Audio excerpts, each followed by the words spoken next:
ಇದುವರೆಗೂ ಬರೀ government schemes ಬಗ್ಗೆ ಹೇಳಿದ್ವಿ. ಈಗ ಪರ್ಸ್ನಲಿ ಸರ್ ನಮ್ಗೇನು ಗೊತ್ತಿಲ್ಲ, ನಾವು ಡೈರೆಕ್ಟಾಗಿ ಏನಾರ ಮಾಡ್ಬೋದಾ ಅಂದರೆ ನೀವು ಒಂದು ಪರ್ಸನಲ್ ಹೆಲ್ತ್ ಇನ್ಶೂರೆನ್ಸ್ ಸ್ಕೀಮ್ನ ಪರ್ಚೇಸ್ ಮಾಡ್ಬೋದು. ಇದು ಎಲ್ಲ ಕಡೆನೂ ಯಾವ್ದಾದ್ರು ಪಾಲಿಸಿ ಬಜಾರ್ ಅಥವಾ ಆನ್ಲೈನ್ ಅಥವಾ ಏಜೆಂಟ್ ಮುಖಾಂತರ ನೀವು ಒಂದು ಪರ್ಸನಲ್ ಹೆಲ್ತ್ ಇನ್ಶೂರೆನ್ಸ್ ಸ್ಕೀಮ್ನ ಪರ್ಚೇಸ್ ಮಾಡ್ಬೋದು.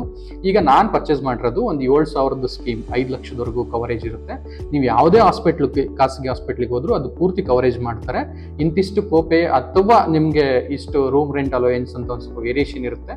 ಅದನ್ನು ನೀವು ಸ್ಕೀಮ್ನ ಪ್ರಕಾರ ನೋಡ್ಕೊಂಡು ಹೋದ್ರೆ ಒಂದು ಅತ್ಯುತ್ತಮ ಸ್ಕೀಮ್, ಒಂದು 5 ಲಕ್ಷದವರೆಗೂ ಕವರ್ ಆಗುವಂಥದ್ದು ಒಂದು 7,000 8 ಸಾವಿರಕ್ಕೆ ಒಂದು ಒಳ್ಳೆ ಕಂಪ್ನಿದು ಹುಡುಕಿದ್ರೆ ಬೆಸ್ಟ್ ಅಂತ ಹೇಳ್ಬೋದು.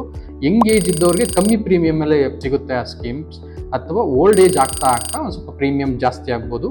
ಇಡೀ ಫ್ಯಾಮಿಲಿಗೆ ನೀವು ಏನಾದ್ರು ಪರ್ಸನಲ್ ಹೆಲ್ತ್ ಇನ್ಶೂರೆನ್ಸ್ ಮಾಡಿಸ್ಕೊಂಡಿದ್ರೆ ನಿಮ್ಮ ಜೋಬಿನಲ್ಲೇ ಒಂದು 5ರಿಂದ 10 ಲಕ್ಷ ಇಟ್ಕೊಂಡು ಓಡಾಡ್ದಂಥ ಒಂದು ಪರಿಸ್ಥಿತಿ.